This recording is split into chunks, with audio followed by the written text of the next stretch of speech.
So yeah, just kind of recap too. Last week talked about a lot of the maintenance, maintenance calories, surplus calories, understanding a deficit.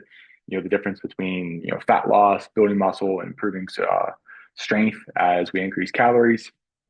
Learning that starvation mode is not actually a thing, and that metabolic adaptation is what actually is happening.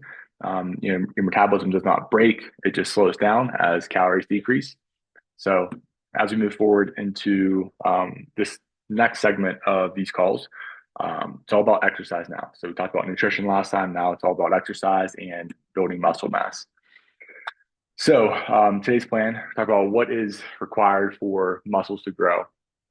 Now, muscle hypertrophy obviously is a very popular word people talk about. So just understanding some of the variables that are required for muscle hypertrophy to occur, and then even some things like understanding what is mechanical tension. Some of the training frequencies. Is a pump necessary for muscles to grow? So a lot of different nuance within all of this. But my goal of this is just to help you guys understand what you actually need to be doing, or even like why we're doing certain things in the workouts to build muscle. So now muscle doesn't grow simply because a workout feels hard.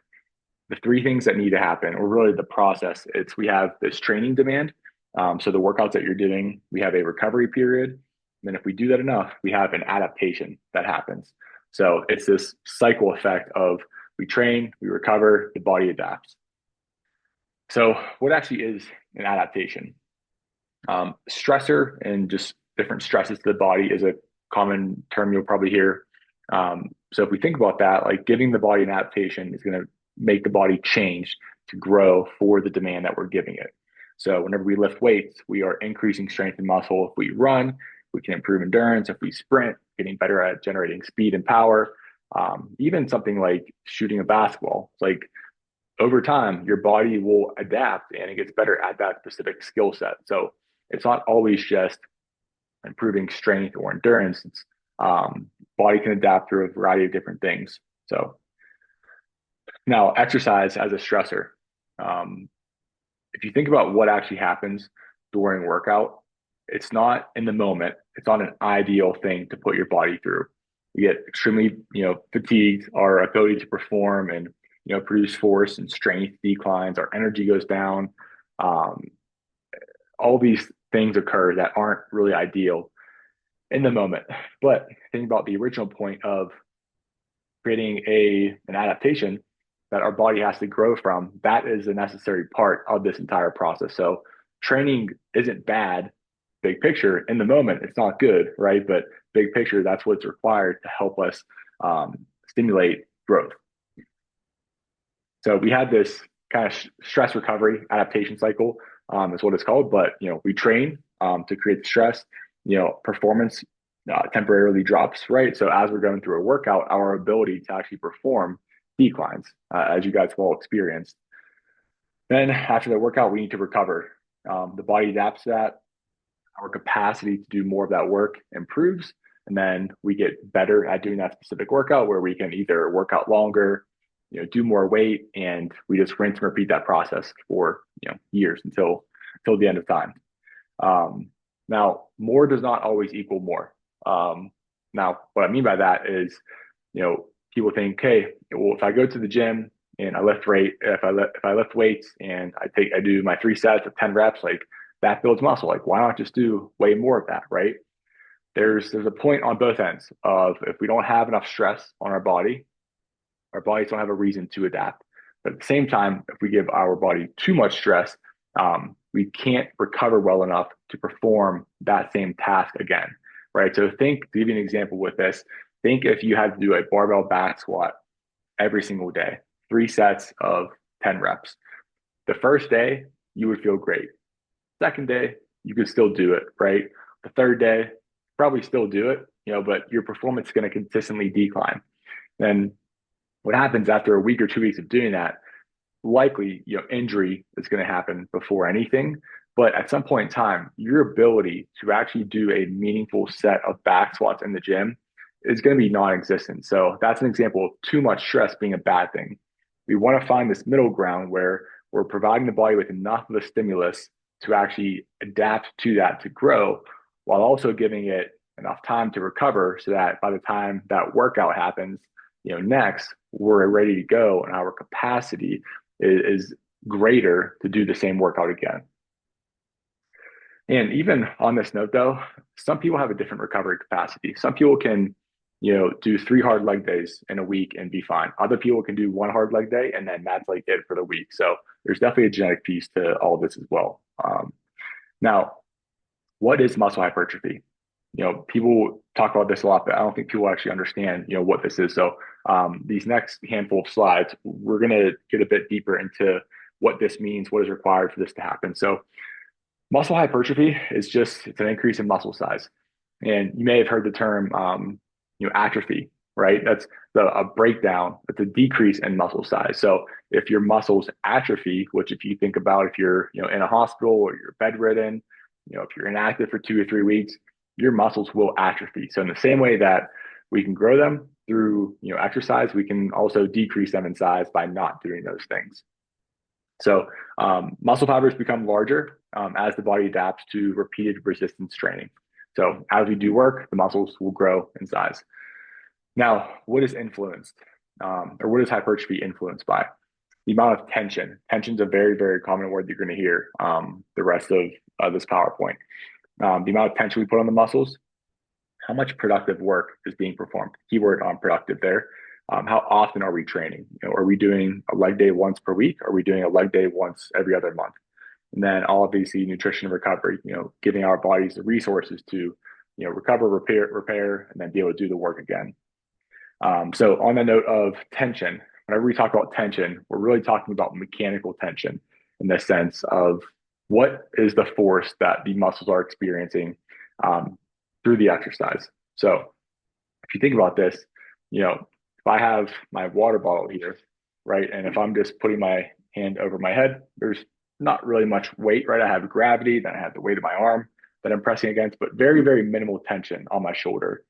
Where if I put my 1 pound water bottle, I increase the amount of tension on that muscle fiber. So as you can imagine, as that weight gets heavier and heavier, more tension is on that muscle fiber. As that happens, giving my body more of a stressor to adapt to grow with. So whenever we think about building muscle, mechanical tension is really the primary driver of all of this. It's not the only driver, but it's the primary driver. Just kind of gave you an example of this with my shoulder, but some different ones, like whenever you're doing a back squat, your quads, are working. If you're doing a press, your chest is working, hamstrings on an RDL.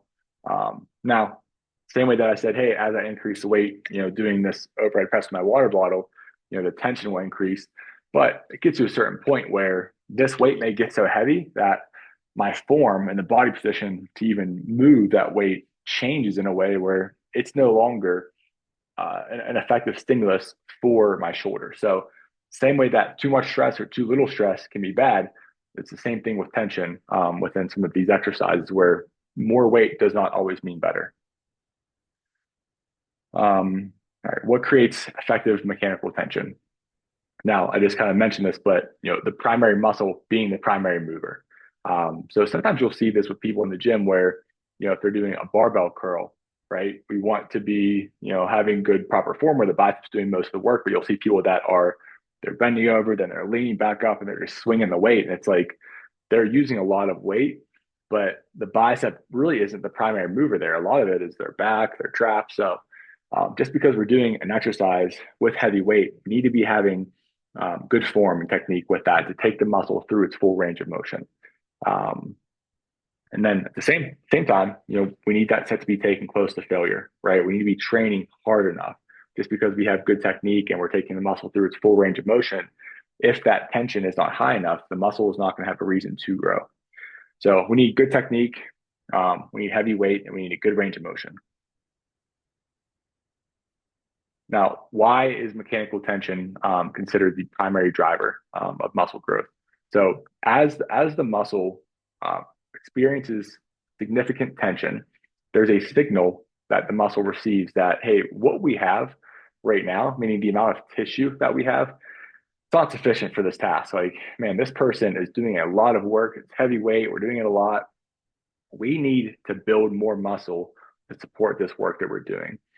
So as we lifting that weight, the muscle, there's this signaling going on inside the muscle cells that says, hey, we need to build more of this stuff. So what ends up happening is the muscles get bigger, their ability to produce force, meaning lifting more weight, gets better, their tolerance to training, their ability to recover gets better. So now all this happens because we introduced a very strong stressor that require the muscles to grow and to adapt. If you don't have a good stressor, none of this happens. Now, does the pump build muscle, right? I think everybody is guilty of this, right? Even whenever I started lifting, I was just chasing the pump. I was like, man, 15, 20 reps, lightweight, just going until it burned. And I was like, all right, I feel awesome, right? And in the moment, you feel good, because you got some blood in your muscles, you're feeling a little swole. But it's not really what builds muscle. It's the pump. And a better term to use for this is metabolic stress. Now, it's part of the hypertrophy process of building muscle, but it's more of a byproduct than anything. In a similar way of, just think of an analogy for you here. Um, let's say you're really trying to advance in your career, right? Or your business, whatever it is. Typically that means you either working harder or working more, right? One of the two, which that can lead to an increase in stress, maybe bad sleep, maybe some headaches or migraines from staring at a screen all day. And let's say as you're working harder, you start to make improvements in your career and your business grows and all these things are happening, right?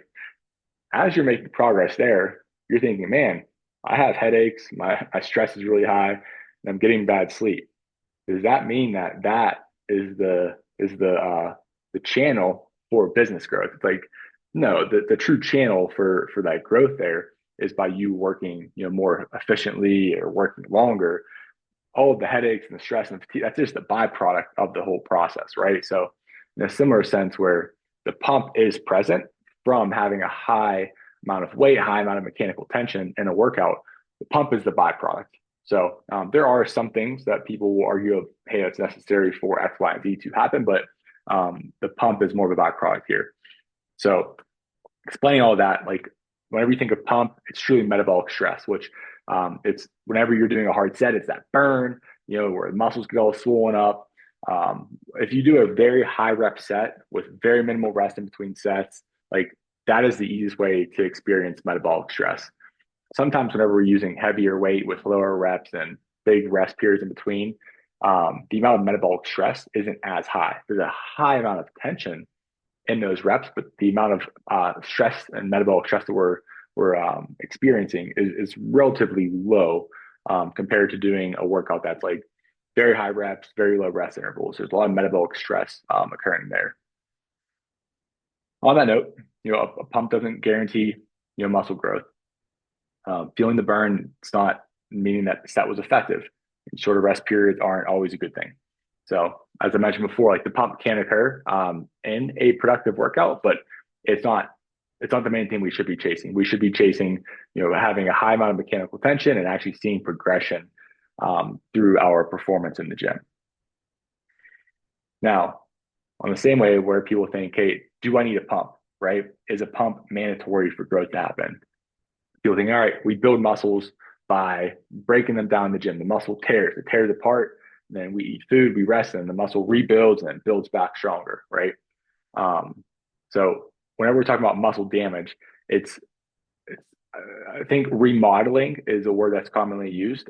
Some of the researchers, it's not necessarily like the muscle breaking down and tearing. Kind of getting ahead of myself here, but before I get into that, I'm gonna explain this.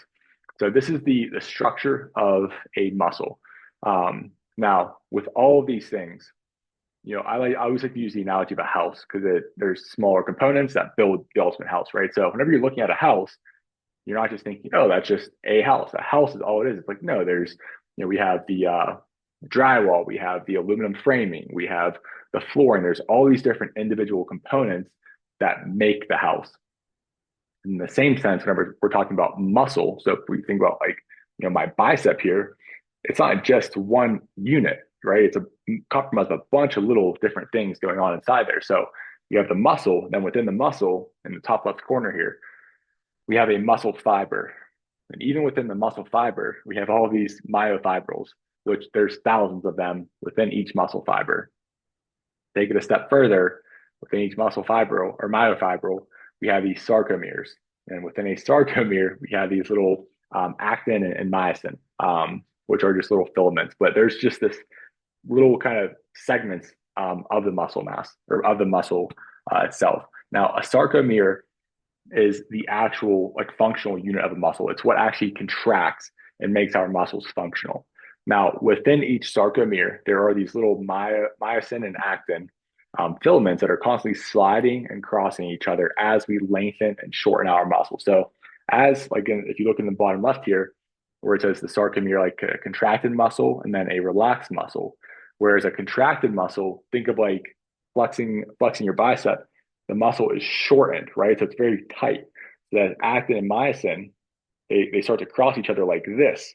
Whereas if we look at a relaxed muscle on the right hand side here, that muscle is lengthening, or the sarcomere is lengthening, so the actin and myosin are sliding across or sliding apart from each other. So whenever we're thinking about exercising in the gym, we have the muscle fiber, the myofibril, the sarcomere. Like we've all these different things moving around as we're doing all that, and especially whenever we have a high amount of tension on all of that system, it's very stressful. There's a lot of remodeling that happens, and within that, here's what happens, right? The muscles don't actually tear. A lot of people have thought this for years that, as we're lifting all this tearing is happening and the muscles are just getting damaged and then they come back and rebuild. But this has been debunked. What happens, and I was kind of explaining this a little bit earlier, where there's a lot of signaling that happens where the muscles say, hey, we don't have what we need to support this task. So whenever we're lifting and the actin and myosin are sliding across from each other, like I was showing before, there's a physiological process that happens. It's an adaptation. Now, this is a lot, this slide, but I wanted to break it down just so you guys can kind of understand the cascade that happens here. So step one of this process, deep inside all the muscle fibers, there's different sensors. And whenever they detect like a high degree of tension, like whenever we're lifting, they immediately turn that into a chemical signal that says, hey, we need to do something about this. We need to build more muscle to support this, right? Which is kind of step two of this process. mTOR, it's a pathway, it's a signaling pathway for muscle growth. It's like the strongest signaling pathway whenever we're talking about muscle hypertrophy.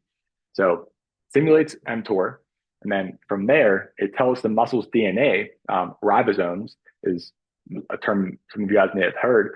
It tells the muscle's DNA to make more proteins. And what happens is we end up adding more myofibrils and sarcomeres to the existing muscle fibers. So if we go back to this slide, all these different things, that cascade signaling event saying, hey, we need more of this stuff, muscle fiber, the myofibrils, the body starts creating more of this in our muscles. So what happens is the amount of fibers and tissues within my muscle right now, we make more and the muscle grows, right? But it all starts with having enough tension on the muscle. And then it tells the body, hey, we need to build more of this stuff to be able to support this task. So it's not a tearing and a breaking down of it all. It's purely the body saying, there's a lot of work going on right now. We need to do something about this to build more of the tissue that we need. Now, the next part of this whole thing is, understanding how that plays out, right? Of, increasing the efficiency of the exercise, right? How do we train to failure? Like what is actually needed for that? So this initial piece is more of this, you understanding what is actually happening whenever we're building muscle. Are we breaking muscle down? Does it have to get torn and then we rebuild it? It's like, no, that's not what is happening. We just need to provide the body with enough of a training demand. And then we need to allow the body to recover. And then we're going to have an adaptation to that. So on this note too, whenever people think of, progressive overload, and I believe this is one of my slides that I'm going to mention, the body adapts, and there's that adaptation that happens, which allows us to use more weight. We don't use more weight and then the body adapts and gets stronger. The body adapts and then we can use more weight. So it's not the other way around. We don't use more weight and then the body adapts to that. It's like, no, we're constantly adapting, which allows us to use more weights. We're building more muscle tissue, which allows us to increase the weight. And that's all part of that training and training recovery adaptation cycle here. So get back to where I was at. All right. Now, in a motor unit, what I'm going to go back to this slide here because I don't want this to be more confusing than it may already be right now. So within my muscle, right? If I flex my bicep, do my right one because it's easier to flex. If I flex my bicep, the entire muscle, all the muscle fibers in here, they're not all active and flexing right now. And the reason for that is one, I don't have any weight I don't have much resistance that I'm fighting against right now. So my body, it's like, hey, the demand of the bicep right now in relation to the resistance that we're trying to move, we don't really need the entire muscle group to be working. So within my bicep, there's thousands of what is called a motor unit. Now, if we think of this muscle fiber, like kind of flash, like screen this in your head right now, or lock in your head the muscle fiber, what that looks like. If we go to this slide here, these are all individual muscle fibers, and there's hundreds within a motor unit. Now, a motor unit is simply a neurological process from our brain to our muscle that tells our muscle to do something. So within our muscle, we have hundreds, thousands of motor units, depending on the size of the muscle, that say, make the muscle fibers flex, right? So knowing that as the tension or as the weight that we're using increases, the amount of motor units that are being recruited for that task increases. So again, to give you the example, if I'm using a 55-pound dumbbell right now to do an overhead press, in my shoulder right now, my brain is telling my shoulder, hey, we don't really need a ton of motor units active right now, just because the amount of load that we're moving is pretty low, right? We don't have to work too hard. But if I swap this for a 100-pound dumbbell, my brain tells my muscles, says, hey, this is a pretty heavy weight that we're using right now. We need to recruit more motor units, right? Because if we have more motor units, more of the muscle is going to be active. So if there's a low amount of motor unit recruitment going on, the full muscle isn't very active. Whereas if we have a high recruitment of motor units, more of the muscle is being active. And we don't ever achieve 100% motor unit recruitment. There's always going to be some muscle fibers that are not working. But with that being said, it places more importance on increasing tension that we were talking about earlier, right? Because we have a high amount of tension, the amount of motor units that we're recruiting for that exercise goes through the roof. Now, even whenever we have a high amount of weight, earlier on into a set, not all the motor units get recruited because we don't have to. With all of this stuff, think about how much work is needed to get done. So earlier on into a set, even if we have relatively heavy weight, you may be able to manage it pretty well, right? But as you get deeper into that set, fatigue accumulates, it gets harder to do. The brain tells that muscle, it says, hey, we need to recruit more motor units to keep this thing going, right? This person's using a lot of weight for a lot of reps. So as the set gets harder, more and more motor units are being recruited. Now, this kind of goes into the next point of why does training to failure matter? If you think about it, whenever we talk about training to failure, we're taking that muscle all the way to the end point of what it can do.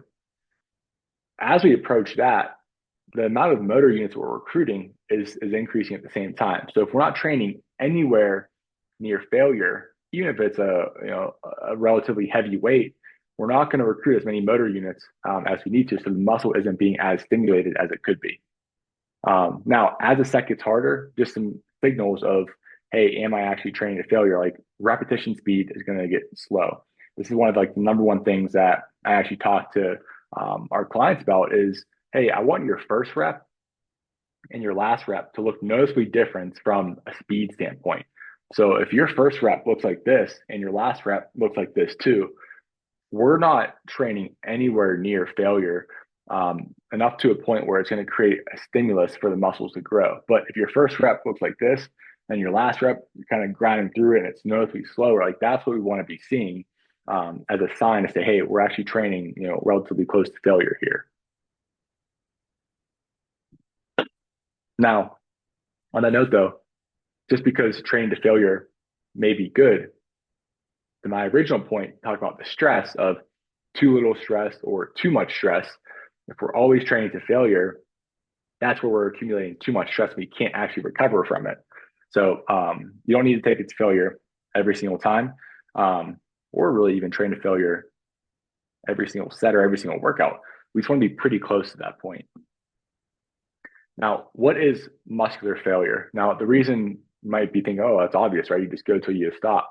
But there's one thing I typically see with people is people will quit because it just gets uncomfortable.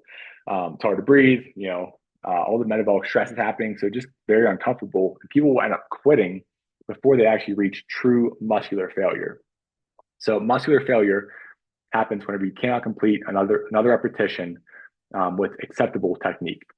Now, in terms of technique, there's sometimes where people go way overboard with it, where they're just so focused on being perfect that they don't ever actually increase the weight enough to give the body a stimulus for growth. So there's a fine line with all this stuff, but in general, like whenever you cannot get another rep with relatively good form, that's what we're going to consider failure. Now, the term reps in reserve is commonly used in training programs as a guide to help people understand the principle of training to failure, right? So if we think about this, reps in reserve, like literally the name reps in reserve, think of it like a gas tank, right? If we have 4 reps in reserve, in our head, we're saying, hey, I probably had 4 reps left in the tank until I was totally at failure. Or if I said, hey, I had 0 reps in reserve, that means total failure. I could not have done one more single rep.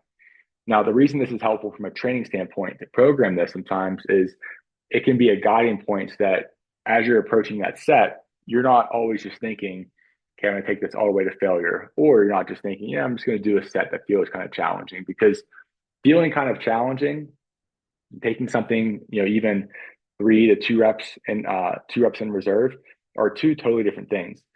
And even though you may have 3 or 2 reps left in the tank, I know sometimes people think, oh, yeah, if you're not training to failure, it might not be super hard, right? But a true set of 2 reps left in the tank is a very, very challenging set. So, and typically though, as long as you're somewhere between 1 to 3 reps in reserve, you're totally fine. Now, another point that I'll make here is if we never go to failure, we have no clue what 2 reps in reserves looks like. This is why I typically recommend people taking at least one set per workout to true failure, because it resets that baseline of one, what is hard, right? And then two, it tells you, okay, that's what failure feels like. I need to be pretty close to that, for the rest of these sets. And it's different from body parts of if you're doing lower body, like on a leg extension, for example, it's really hard to take a leg extension to true failure because it hurts, because it burns like hell.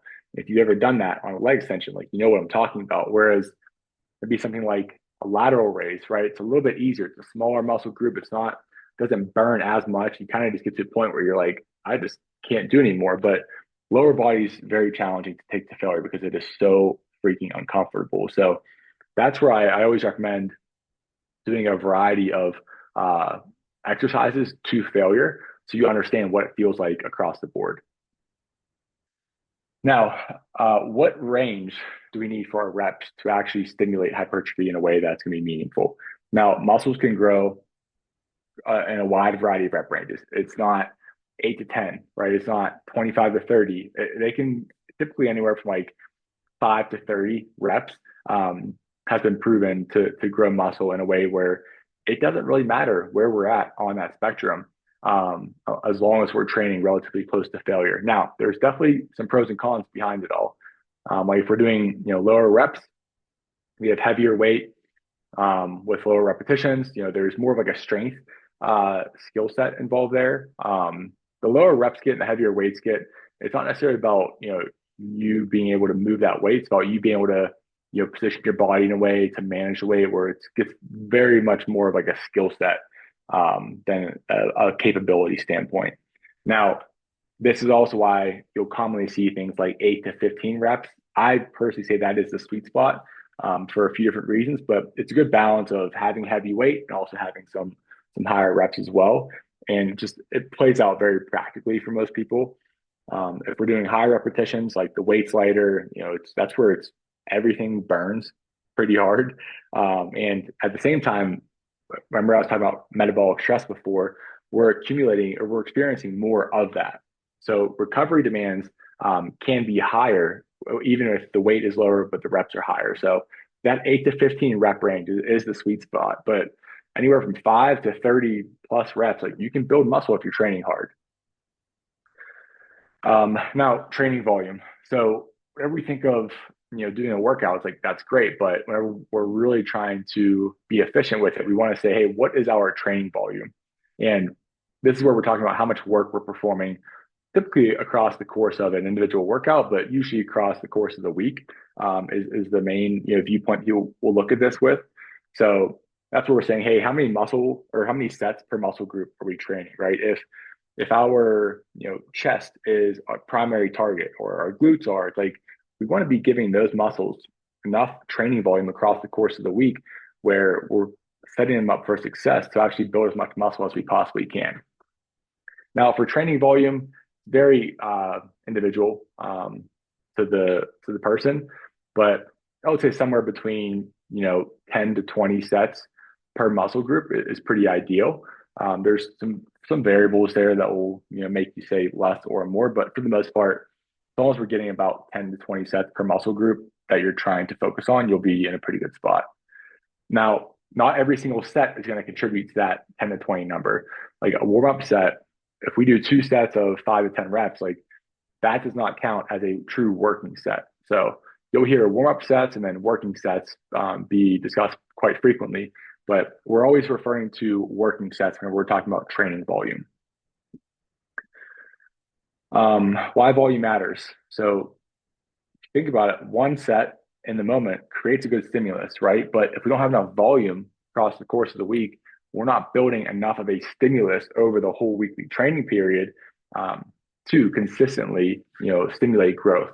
So just because we have one good workout today doesn't mean we're going to be building muscle for 3 months. We need to keep showing up, every single week to keep building. In the same way that just because we're in a calorie deficit for Monday doesn't mean that we can just eat like crap the rest of the week and we're in a good spot because we had a calorie deficit on Monday. We need to continuously be doing these things. So the same way that nutrition needs to be consistent and executed well on a regular basis, the same thing is true with strength training and developing there as well. Now the second piece of this is training frequency, right? So we have this training volume across the course of the week, and it's like, hey, I'm going to do 15 sets of chest exercises. Like, hey, or are we doing that once per week, or are we going to change our training frequency to twice per week or 3 times per week? Now, the reason this is so helpful is one, it makes you organize your training of how are we actually setting up these workouts depending on how many sets we have per muscle group. Now, the second thing is if you think about the stimulus that we're creating for each muscle group, if we had all of our sets for chest in one workout, let's just say we did 10 sets of chest, as we move through that, fatigue accumulates, our ability to actually produce force with our chest goes downhill pretty quickly in that workout. So if we take that 10 sets and we split it up through 3 different workouts, we have, let's just say 3, 3, and 3, Monday, Wednesday, Friday. We're going to have 3 really good sets on Monday, 3 really good sets on Wednesday, and on Friday. So now we have 9 really good sets across the course of the week for chest instead of having maybe call it 4 or 5 good sets on Monday and then having like 4 or 5 really bad sets on Monday. So it allows you to break up your training volume to make it more efficient from a set standpoint instead of doing it all in one day. So typically training frequency that I recommend is like hitting each body part 2 times per week, but sometimes 3 times per week. All right, progressive overload. Another hot topic here. This just means we're increasing the amount of work required by that muscle group or by the body, depending on the training that we're talking about. If it's cardio or strength training, but Overall, it's how hard are we making the body work? This can happen by adding more reps, increasing the load, the weight, adding more sets, changing the range of motion, improving your technique or your control, even the time, rep speed. Um, Now, over time, it doesn't just mean using more weight is the only way for progressive overload. There's a variety of different ways that we can accomplish this. So that's kind of the main summary for how do we build muscle? What should all this look like? Now, I will say, when we're thinking about exercise, people typically it's broken down. It's like, hey, we're doing strength work or we're doing cardio, and they are two totally different things. It's not one or the other. It's hey, we need to be doing both, right? Because on the strength training side, we are focused on building muscle mass, building strength, improving bone density, your tissue tolerance, like your joints and tendons, and then your body's ability to produce force. Whereas with cardio, much different function there. It's heart function, your body's ability to deliver oxygen, your endurance, your overall work capacity. So cardio, they definitely complement each other very well because if we have a good cardiovascular health, your work capacity, meaning the amount of work you can do, especially in a strength workout, it's going to go up, right? And vice versa. And then even like helping with recovery in between sets. So if you have good cardio, it always helps strength training. That's one thing I personally notice a ton as I improve my cardio. So just to recap this, mechanical tension is the number one driver of muscle growth. We need to be giving the body enough tension, usually through increasing the amount of weight that we're providing in the exercise to actually grow. Now, what that does, it helps us improve motor unit recruitment, right? Remember, I was saying, hey, if my bicep's doing the work, but the weight's too light, I'm not recruiting very much of my bicep. But as I increase the weight, I'm going to recruit more of my bicep. And as I do that, muscle growth becomes even more effective. Challenging sets, kind of on the same point, right? We need to have hard sets. We need enough hard sets throughout the course of the week. So our training volume needs to be appropriate. And then from a frequency standpoint, we don't want everything to be in the same workout. We want to spread it out across, two or even three workouts sometimes.